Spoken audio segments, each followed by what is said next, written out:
ada speaker kereta Persona ni, owner semalam dia buat checking. Dia mengadu kereta dia ada bunyi. Kita orang pun check lah, macam biasa kan. Buat checking lah. Kita orang mesti check punya.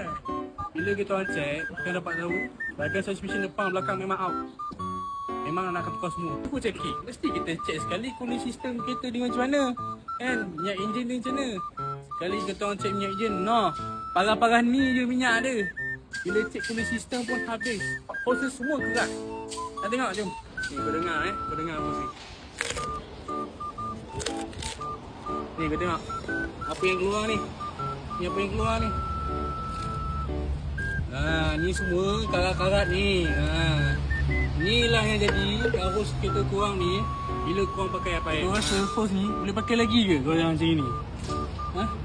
Boleh pakai lagi? Tak ada, tertukar itu baru.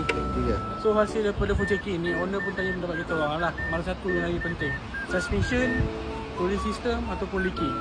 So mengikut bajet customer, kita orang pun recommend untuk buat cooling system dan juga leaking dululah. Penjagaan enjin ni penting. Enjin kalau overheat, minyak enjin tak cukup, memang saya silap poket korang ni berburai. So alang-alang dah tukar full set cooling system ni, kau kena ingat dalam enjin tu pun karat lagi tu. Yang disebabkan itulah kita recommend flushing regulator. Nak clearkan seluruh keseluruhan dan laluan cooling system kat kereta korang. Info pun aku dah bagi, ilmu pun aku dah kongsi.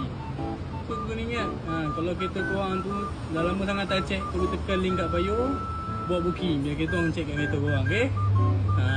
Apa pun sebelum kita korang sadar kat tepi highway, baru check.